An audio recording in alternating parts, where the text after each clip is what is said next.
দুনিয়ায় শাস্তি দাও, মরার পরে হাসরে শাস্তি দিও না, কারণ দুনিয়ার কষ্ট সইতে পারি না, জাহান্নামের কষ্ট কেমন করে সহ্য করব। সাহাবী এমন কান্না শুরু করছে। কিছুদিন পর রহমতের নবী তার সামনে দাঁড়াইছে, দাঁড়ায় কয়, রে সাহাবী,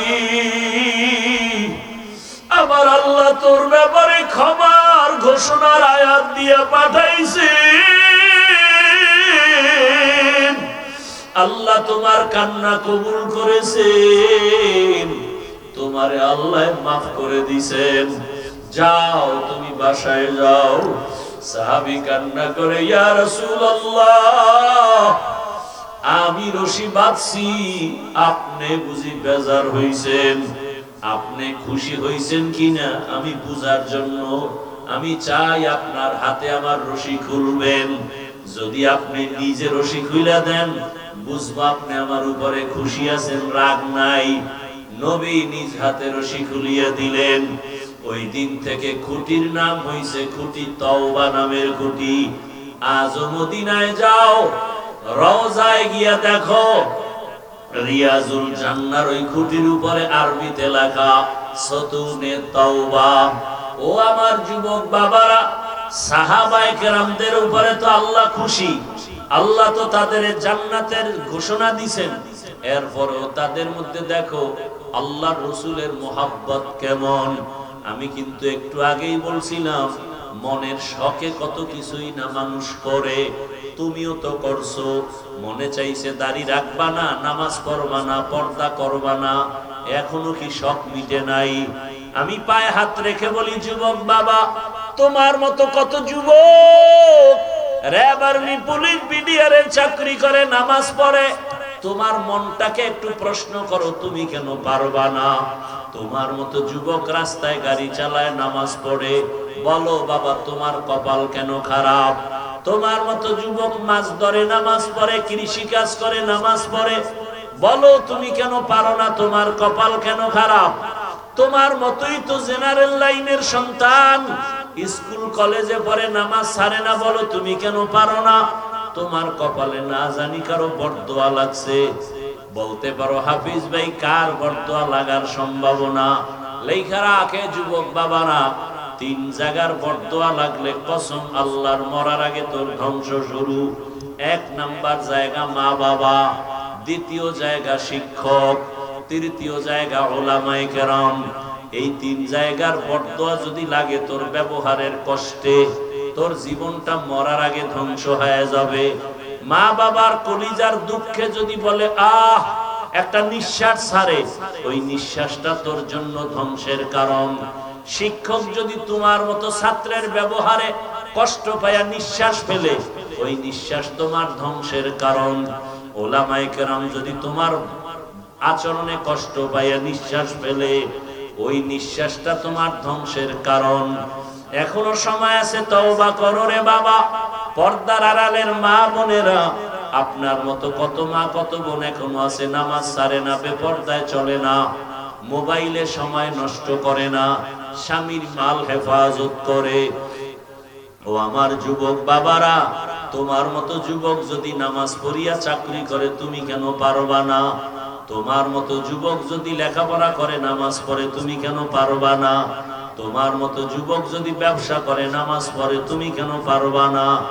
ও আম্মা জানেরা, বোনেরা, আপনার মতো মা, আপনার মতো বোন যদি পর্দা করে, নামাজ পড়ে, স্বামীর মাল হেফাজত করে, মোবাইলে সময় নষ্ট না করে, আপনারা কেন পারবেন না? ও যুবক বাবা, অনেক কথাই রাগে হয়তো বলে ফেলেছি। আসলে আমি আপনাদের যাই বয়ান করি, আসলে হিসাব করে দেখলাম আমি এখনো মানুষ হতে পারি না। মানুষ আমাকে মাওলানা বলে সম্মানের চেয়ার আগায় দেয়। মাওলানা হওয়া সহজ, বক্তা হওয়া সহজ। ভালো কইরা অন্তরের বুঝাও, মানুষ হওয়া বড় কঠিন। আল্লাহর দেওয়া সুন্দর চেহারা, আল্লাহর কসম, দুনিয়ার কোন ঔষধ মেডিসিন এ চেহারা, আকৃতি, সৌন্দর্য কমাইতে পারবে, বাড়াইতে পারবে না। পৃথিবীতে কোনো মেডিসিন নাই, বরং এতটুকু পারবে, আল্লাহ যেমন দিছে ওইটাকে ফ্রেশ রাখতে পারবে। তাও ফ্রেশ থাকবে ততক্ষণ, গুনাহ থেকে দূরে থাকবা যতক্ষণ। গুনার কারণে চেহারা আকর্ষণ নাই।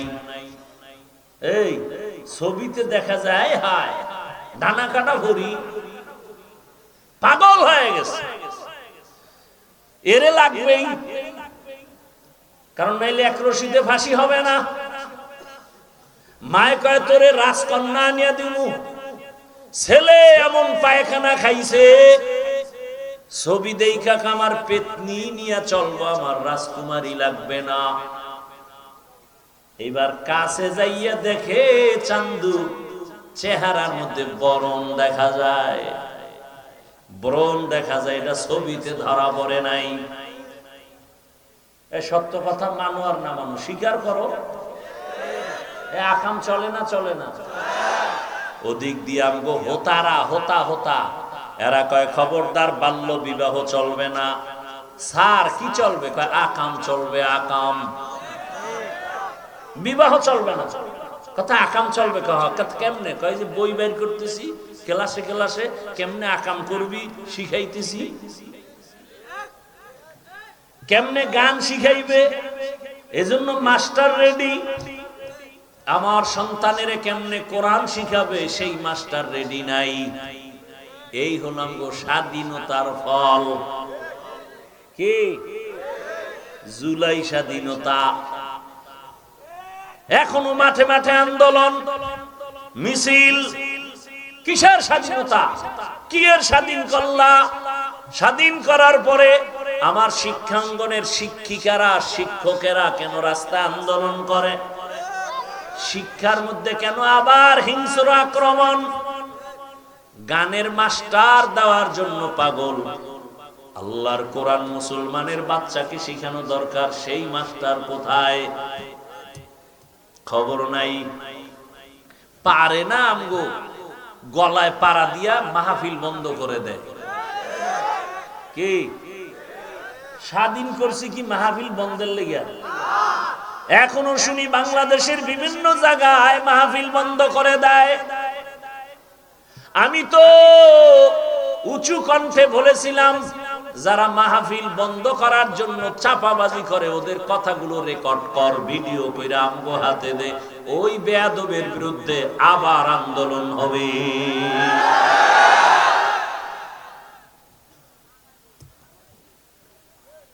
ভাইরা আমার, বাংলাদেশের 53 বছর ইতিহাস বলে ওলামায়ে কেরাম যে কাজে গেছে সেই কাজ সফল হয়েছে।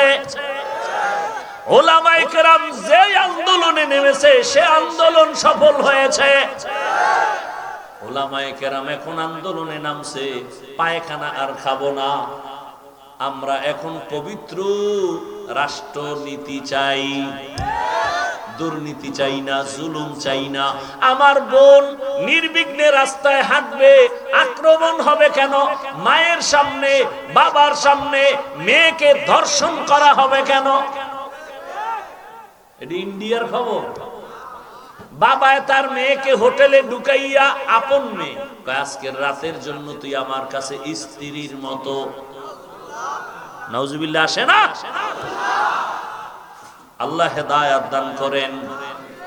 ও আমার কলিজার যুবক বাবারা, আমি যে এতক্ষণ কত কষ্ট করে কথা বলি, কারণ সব কিছুর শ্রম আমার কণ্ঠের উপরে, আর জাহিরি ভাবে শ্রম আসছে আমার হর্নের উপরে, আওয়াজের উপরে।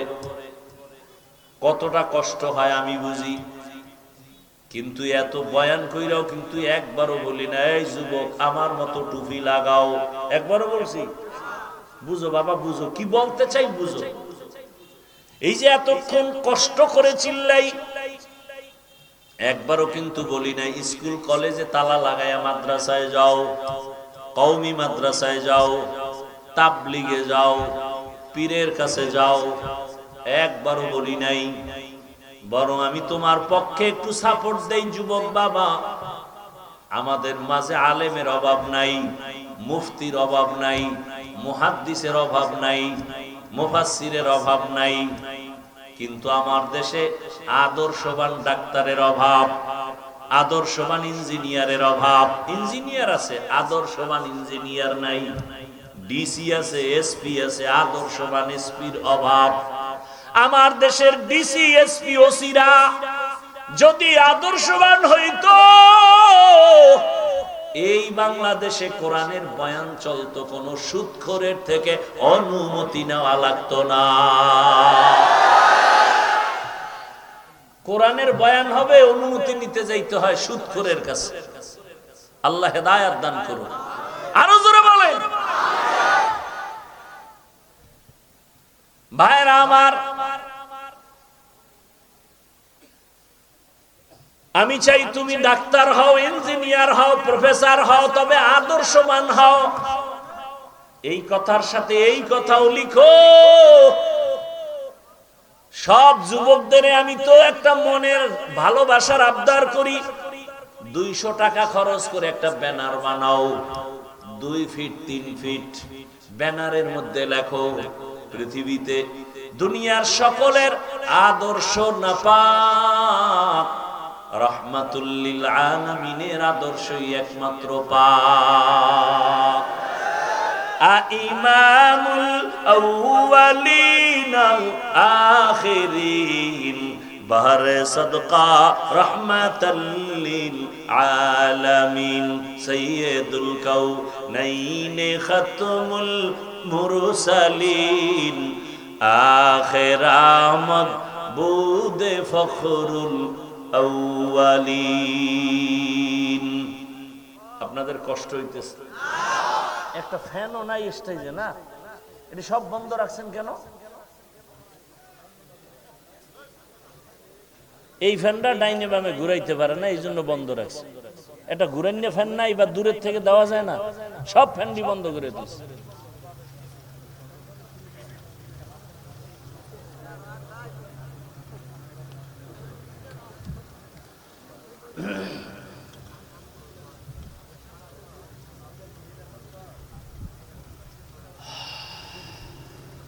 ওয়ামা আরসালনাকা ইল্লা রাহমাতাল লিল আলামিন।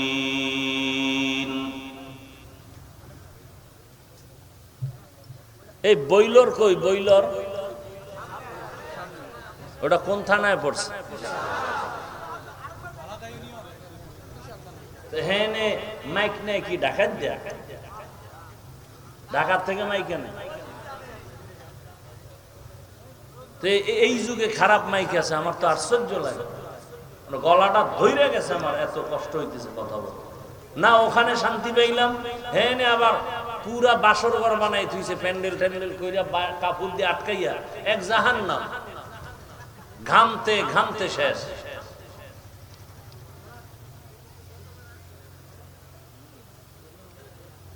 তো বইলর বয়ান করি, কত সুন্দর, কি সাউন্ড। মনে হয় ফজর পর্যন্ত বয়ান করলে একটু বিন্দু কষ্ট লাগবে। আর এখানে আমার কলিজা শক্ত হয়ে যাইতেছে, গলা ভেঙে যাইতেছে। আমার তো প্রতিদিন প্রোগ্রাম, একাধিক প্রোগ্রাম।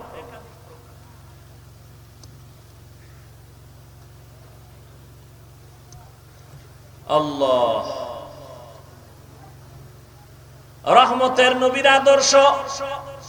মক্কা নগরীতে আসার পরে নবী বড় হলেন, কত বেঈমানরা মূর্তি পূজা করে। নবী গালি দেন না, বুকে লাগান, সব মুহাম্মদের পাগল, কারণ চেহারার মধ্যে আকর্ষণ। রহমতের নবীর চাহনির মধ্যে আকর্ষণ। শুধু কি মানুষ, নবী রাস্তা দিয়ে হাঁটেন, দুপার্শ্বের গাছ নুইয়া রাসূলের সালাম দেয়। কে কে? গাছ। মদিনাতুল মুনাওয়ারা রাসূলের রওজা মোবারক, এর পাশেই তো যেই জায়গা, এটাকে বলে রিয়াজুল জান্নাহ। ওই রিয়াজুল জান্নাহে কয়েকদিন আগে গেলাম। ও আল্লাহর বান্দারা, ওখানে তো এখন কঠিন আইন, হাজী সাহেবরা একবারের বেশি ঢুকতে পারবে না। 10 মিনিট হইলেই পুলিশে কয় উঠো। আমগো বাংলাদেশি সন্তানরা ওখানে ডিউটি করে, হুজুর আপনি থাকেন, পুলিশ কিছু বলবে না।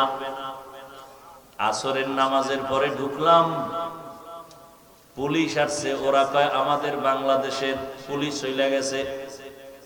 মাগরিব পর্যন্ত রিয়াজুল জান্নায় বসা, এই স্টেজ বরাবর রিয়াজুল জান্নার জায়গা হবে, একটু হালকা বড় হবে। রিয়াজুল জান্নাহ এমন জান্নাতের টুকরা, পার্শ্বেতে রসুল শোয়া আছেন। হাদিসে বলে রসুল শোয়া না, রসুল সর্বাবস্থায় সেজদায় আছেন, আল্লাহর মহব্বতের মারিফতের মজা নিতেছেন। রহমতের নবী পার্শ্বে রিয়াজুল জান্নাহ গ্রুপ গ্রুপ আসতেছে। ওখানে যত বড় বড় পিলার, ওই রিয়াজুল জান্নার পিলার গুলোর কালার আলাদা, কার্পেটের কালার আলাদা। পিলারের উপরে খুঁটিতে ওই কোন খুঁটি নাম লেখা আছে সতুনে আয়েশা, আয়েশার খুঁটি। আবার এক খুঁটিতে লেখা আছে সতুনে উস্তুনে হান্নানা। নবী এক মরা খেজুর গাছে ট্যাক লাগাইয়া জুমার খুতবা দিতেন। কিছুদিন পরে এটা বাদ দিয়া নতুন মিম্বর বানাবেন। মানুষ যেমন কান্না করে, খেজুর গাছ তেমন কান্না করে। বুখারী শরীফের ঘটনা। নবী বলে, খেজুর গাছ কাঁদো কেন? কি চাও? আপনার বিরহের বেদনায় কান্না করি। কে কয়? খেজুর গাছ। নবী কয় কি করব? দোয়া করি তুই তাজা হ, খেজুর আসবে, আমার উম্মত খাবে। কয় না তো কি চাও? মানুষের মতো আমার জানাজা দিবেন, এখানে দাফন করবেন, হাসরের ময়দানে আপনার সাথে জান্নাতে থাকব। নবী তাই করলেন। ওই খুঁটি বরাবর একেবারে নিচে ওই খেজুর গাছ দাফন করা এখনো আছে। খুঁটির উপরে লেখা আছে সতুনে উস্তুনে হান্নানা। আবার এক খুঁটি, এই খুঁটি দেখি, সুযোগ পাইলে খুঁটির গোড়ায় যাই, যায় 2 রাকাত নামাজ পড়ি আর সেজদায় বসে কান্না করি।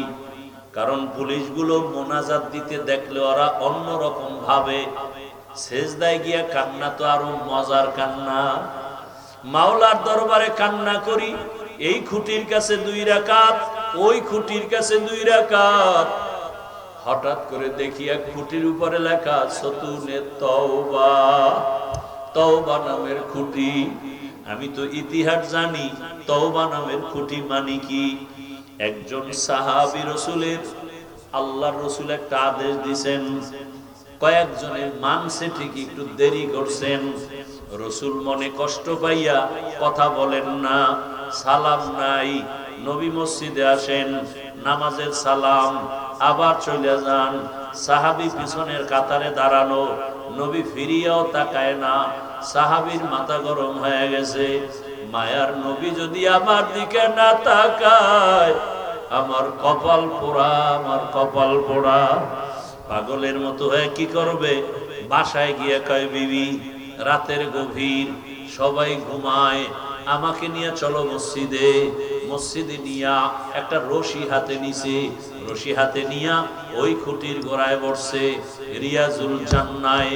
বিবিরে বলে, বিবি রশি দিয়া খুঁটির সাথে আমার হাত এভাবে বাঁধো, ভালো করিয়া বাঁধো, আমি এখানে বসিয়া তওবা করব। বিবি বাইদা পরে কয়, যাও, আমি এখানে বসে আমার মালিকের কাছে কান্না করব। আমার মালিক যদি আমাকে ক্ষমার ঘোষণা না দেন, আল্লাহর নবীর কাছে আয়াত যদি না আসে, নবী যদি আইসা আমারে বলে তোরে আল্লাহ মাফ করছি, তাহলে আমি উঠবো, না হয় মৃত্যু পর্যন্ত এই খুঁটির গোড়ায় কাঁদতেই থাকবো। সাহাবীকে বেঁধে দিল বিবি খুঁটির গোড়ায়, এমন কান্না চলতেছে। নবী তাকান না, নামাজের ইমামতি করিয়া নবী হুজরায় চলে যান। সাহাবীর কান্না আর কান্না, ও আল্লাহ বেয়াদবি করে ফেলেছি, মাফ করে দাও আল্লাহ, দুনিয়ায় শাস্তি দাও, মরার পরে হাসরে শাস্তি দিও না। কারণ দুনিয়ার কষ্ট সইতে পারি না, জাহান্নামের কষ্ট কেমন করে সহ্য করব। সাহাবী এমন কান্না শুরু করছে। কিছুদিন পর রহমতের নবী তার সামনে দাঁড়াইছে, দাঁড়ায় কয়, রে সাহাবী, আবার আল্লাহ তোর ব্যাপারে ক্ষমার ঘোষণার আয়াত দিয়া পাঠাইছে। আল্লাহ তোমার কান্না কবুল করেছেন, তোমারে আল্লাহ মাফ করে দিছেন, যাও তুমি বাসায় যাও। সাহাবী কান্না করে, ইয়া রাসূলুল্লাহ, আমি রশি বাঁধছি, আপনি বুঝি বেজার হইছেন? আপনি খুশি হইছেন কিনা আমি বুঝার জন্য আমি চাই আপনার হাতে আমার রশি খুলবেন। যদি আপনি নিজে রশি খুলে দেন, বুঝবো আপনি আমার উপরে খুশি আছেন, রাগ নাই। নবী নিজ হাতে রশি খুলিয়া দিলেন। ওই দিন থেকে খুঁটির নাম হইছে খুঁটি তওবা নামের খুঁটি। আজও মদিনায় যাও, রওজায় গিয়া দেখো, রিয়াজুল জান্নার ওই খুঁটির উপরে আরবিতে লেখা সতুনে তওবা। ও আমার যুবক বাবারা, সাহাবায়ে কেরামদের উপরে তো আল্লাহ খুশি, আল্লাহ তো তাদের জান্নাতের ঘোষণা দিবেন। এরপরও তাদের মধ্যে দেখো আল্লাহর রাসূলের মোহাব্বত কেমন। আমি কিন্তু একটু আগেই বলছিলাম, মনের শখে কত কিছুই না মানুষ করে। তুমিও তো করছো, মনে চাইছে দাড়ি রাখবা না, নামাজ পড়বা না, পর্দা করবা না, এখনো কি শখ মিটে নাই? আমি পায়ে হাত রেখে বলি, যুবক বাবা, তোমার মতো কত যুবক র‍্যাব, আর্মি, পুলিশ, বিডিআরে চাকরি করে, নামাজ পড়ে। তোমার মনটাকে একটু প্রশ্ন করো, তুমি কেন পারবা না? তোমার মতো যুবক রাস্তায় গাড়ি চালায়, নামাজ পড়ে, বলো বাবা তোমার কপাল কেন খারাপ? তোমার মতো যুবক মাছ ধরে, নামাজ পড়ে, কৃষি কাজ করে, নামাজ পড়ে, বলো তুমি কেন পারো না? তোমার কপাল কেন খারাপ? তোমার মতোই তো জেনারেল লাইনের সন্তান, স্কুল কলেজে পড়ে, নামাজ ছাড়ে না, বলো তুমি কেন পারো না? তোমার কপালে না জানি কারো বরদোয়া লাগছে। বলতে পারো, হাফিজ ভাই, কার বরদোয়া লাগার সম্ভাবনা? লেখা রাখে যুবক বাবারা, 3 জায়গার বরদোয়া লাগলে কসম আল্লাহর, মরার আগে তোর ধ্বংস শুরু। 1 নাম্বার জায়গা মা বাবা, 2য় জায়গা শিক্ষক, 3য় জায়গা উলামায়ে কেরাম। এই 3 জায়গার বরদোয়া যদি লাগে তোর ব্যবহারের কষ্টে, তোর জীবনটা মরার আগে ধ্বংস হয়ে যাবে। মা বাবার কলিজার দুঃখে যদি বলে আহ, একটা নিঃশ্বাস ছাড়ে, ওই নিঃশ্বাসটা তোর জন্য ধ্বংসের কারণ। শিক্ষক যদি তোমার মতো ছাত্রের ব্যবহারে কষ্ট পায়া নিঃশ্বাস ফেলে, ওই নিঃশ্বাস তোমার ধ্বংসের কারণ। উলামায়ে কেরাম যদি তোমার আচরণে কষ্ট পায়া নিঃশ্বাস ফেলে, ওই নিঃশ্বাসটা তোমার ধ্বংসের কারণ। এখনো সময় আছে, তওবা করো রে বাবা। পর্দার আড়ালের মা বোনেরা, আপনার মতো কত মা কত বোন এখনো আছে, নামাজ ছাড়ে না, বেপর্দায় চলে না, মোবাইলে সময় নষ্ট করে না, স্বামীর মাল হেফাজত করে। ও আমার যুবক বাবারা, তোমার মতো যুবক যদি নামাজ পড়িয়া চাকরি করে, তুমি কেন পারবা না? তোমার মতো যুবক যদি লেখাপড়া করে, নামাজ পড়ে, তুমি কেন পারবা না? তোমার মতো যুবক যদি ব্যবসা করে, নামাজ পড়ে, তুমি কেন পারবা না? ও আম্মা জানেরা, বোনেরা, আপনার মতো মা, আপনার মতো বোন যদি পর্দা করে, নামাজ পড়ে, স্বামীর মাল হেফাজত করে, মোবাইলে সময় নষ্ট না করে, আপনারা কেন পারবেন না? ও যুবক বাবা, অনেক কথাই রাগে হয়তো বলে ফেলেছি। আসলে আমি আপনাদের যাই বয়ান করি, আসলে হিসাব করে দেখলাম আমি এখনো মানুষ হতে পারি না। মানুষ আমাকে মাওলানা বলে সম্মানের চেয়ার আগায় দেয়। মাওলানা হওয়া সহজ, বক্তা হওয়া সহজ। ভালো কইরা অন্তরের বুঝাও, মানুষ হওয়া বড় কঠিন। ডাক্তার হওয়া সহজ, ইঞ্জিনিয়ার হওয়া সহজ, প্রফেসর হওয়া সহজ, টাকার মালিক হওয়া সহজ, মানুষ হওয়া কঠিন। ওরে যে ব্যক্তি মানুষ হবে, তার জবানে গালি আসবে না। যে ব্যক্তি আসলে মানুষ হবে, সে কাউকে খারাপ বলবে না। যে ব্যক্তি আসলে মানুষ হবে, তার কোনোদিন তাকওয়ার উল্টা চলবে না। তার চোখ দিয়া গুনাহ হবে না, হাত দিয়া গুনাহ হবে না, অথচ বয়ান করি ঠিক, তবে আমার হাতের দিয়ে তাকায় দেখি গুনার কারণে আবার হাত না পাক, গুনাহের কারণে আবার চক্ষু না পাক। এরে যুবক, নিজের দিয়ে তাকাইয়া দেখ, জীবনে কত গুনাহ করেছো। ওরে মাকে কত কাঁদাইছো, খারাপ আচরণ করিয়া বাবারে কত কাঁদাইছো রে যুবক, খারাপ ব্যবহার করিয়া তোর শিক্ষকের কত কাঁদাইছো, খারাপ আচরণ করিয়া কত আলেমের কাঁদাইছো রে যুবক। পায়ে হাত রেখে বলি ফিরিয়া যা, মাওলার ধরা বড় কঠিন। ওরে আমার আল্লাহর ধরা থেকে কই পালায় যাবি? দুইটা পায়ে হাত রেখে বলি, মানুষ হওয়ার চেষ্টা করো রে বাবা। রসুলের আদর্শ ছাড়া কোনোদিন মানুষ হওয়া যায় না। মক্কার চরিত্রহীন মানুষগুলো শুধু রসুলের আদর্শের কারণে জান্নাতের সুসংবাদ পেলেন। নবীর আদর্শের কারণে বেলালের মতো কত কালো মানুষ দামি হয়ে গেল। মায়ার নবী মেরাজ থেকে আসিয়া কয়, বেলাল, জান্নাতের মধ্যে তোমার আওয়াজ পাইছি হাঁটার, তুমি এমন কি আমল করো? ইয়া রাসূলুল্লাহ, তেমন কোন আমল করি না, তবে আমার মনে বলে একটা আমল আছে, সব সময় করি, ওযু করিয়া 2 রাকাত নামাজ আদায় করি। বেলালের মতো কত কালো মানুষ এত কষ্ট জীবনে সহ্য করছে, তারপর আমার আল্লাহকে ভুলে নাই। ও যুবক বাবা, শুধু একটা কথা অন্তরকে বুঝাইও যে তোমার মতো জেনারেল লাইনের যুবকেরা যদি গাড়ি চালায়, চাকরি করে, ব্যবসা করে, লেখাপড়া করে, নামাজ পড়ে, তোমার সমস্যাটা কোথায়? এখনো তওবা করো, মনে মনে আল্লাহকে ডাকো, আর বলো, ডাক্তার হও, ইঞ্জিনিয়ার যাই হও না কেন, আদর্শওয়ালা মানুষ হইও, আদর্শবান ডাক্তার, আদর্শবান ইঞ্জিনিয়ার হও।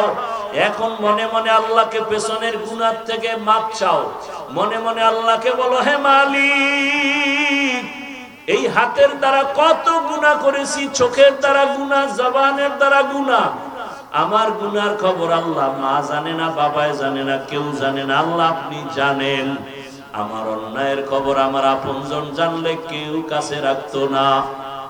আল্লাহ আপনি জানিয়াও কত দয়া করছেন, রাগ করে খানা বন্ধ করেন নাই, আমার গুনার কারণে আপনি রাগ করিয়া পানি বন্ধ করেন নাই, বরং আপনি বারবার আমাদের ডাকছেন তওবা করার জন্য। আমরা তওবার দরজায়ও যাই নাই, আলেম ওলামারা ডাকছে তাও শুনি নাই। আজকে থেকে তৈরি হয়েছি মাওলা, আর গুনাহ করব না, আর দাড়ি কাটবো না, নামাজ ছাড়বো না, বেপরদায় চলবো না, মা বাবার সাথে বেয়াদবি করব না, শিক্ষকের সাথে বেয়াদবি করব না, ওলামায়ে কেরামের পরামর্শ নিয়া, নবীর তরিকা মানিয়া, আদর্শ মানিয়া মরণ পর্যন্ত চলবো। ডাক্তার হলেও আর নামাজ ছাড়বো না, ইঞ্জিনিয়ার হতে গিয়াও নামাজ ছাড়বো না, ব্যবসা করতে গিয়া আর নামাজ ছাড়বো না, চাকরি করিবা না করি নামাজ ছাড়বো না। অন্তর থেকে যদি মাওলাকে তওবার নিয়তে বলা যায়, আল্লাহ দরজা খুলে দিবেন, ফিরাইয়া দিবেন না। তবে এটাও সত্য কথা, বয়ানের শুরুতেই বলছিলাম, আবু জাহাল নবীরে দেখলো 13 বছর বয়ান শুনিয়াও কালেমা কপালে আসে নাই। আর ওমরের মতো বান্দা 27 বছরে নবীকে জবাই করতে গিয়া কালেমাওয়ালা হয়ে গেছে। এখন ওমরের অনেক সম্মান। ও আমার যুবক বাবারা, জানি না এখানে কার কপালটা ওমরের মতো কবুল হয়ে যাবে, আর কার কপালটা আবু জাহালের মতো পুড়িয়া যাবে জানি না। আল্লাহর কাছে মাথা নত করে তওবা করো, আর দাড়ি কাটবা না, নামাজ ছাড়বা না, বেপরদায় চলবা না, মা বাবার দোয়া নিয়া, শিক্ষকের দোয়া নিয়া, উলামায়ে কেরামের পরামর্শ নিয়া নবীজির সুন্নাত অনুযায়ী চলবা। যাদের খাঁটি তওবার নিয়ত আছে, আল্লাহকে বলো, আল্লাহ তওবাওয়ালা জিন্দেগি দান করেন, তওবার উপরে মজবুত হইয়া চলার তৌফিক দান করেন, আমিন। আলহামদুলিল্লাহি রাব্বিল আলামিন। والصلاة والسلام على سيد الأنبياء والمرسلين وعلى آله وأصحابه أجمعين يا أرحم الراحمين يا أرحم الراحمين يا أرحم الراحمين اللهم إنك عفو كريم تحب العفو فاعف عنا اللهم إنا نسألك علما نافعا ورزقا واسعا وشفاء من كل داء اللهم إنا نعوذ بك من البرص والجنون والجذام وسيء الأسقام يا الله মাহফিল কবুল করে নেন আয় আল্লাহ মাদ্রাসা কবুল করে নেন মসজিদ কবুল করে নেন উলামায়ে কেরাম মুরব্বি হাজী সাহেব ব্যবসায়ী চাকরিজীবীদের কবুল করে নেন আয় আল্লাহ তাআলা মেহেরবানি করে মা বোনদের কবুল করে নেন পর্দাওয়ালা বানায় দেন আবেদা বানায় দেন সন্তানগুলো নেককার বানায় দেন আমার কলিজার যুবকদের দিনদার বানায় দেন মোবাইলের গুনাহ থেকে হেফাজত করেন আল্লাহ আয় আল্লাহ সারা দুনিয়াবাসীকে মাফ করে দেন প্রবাসে যারা আছে সবাইকে হেফাজত করেন বাংলাদেশ শান্তির দেশ বানায় দেন আয় আল্লাহ ইসলামের জন্য আমার দেশ কবুল করে নেন উলামায়ে কেরামদের এক ও নেক বানায় দেন আয় আল্লাহ তাআলা বাতিলের মোকাবেলায় বিজয় দান করেন আয় আল্লাহ যারা ব্যবসা করে চাকরি করে কামাই রুজিতে হালাল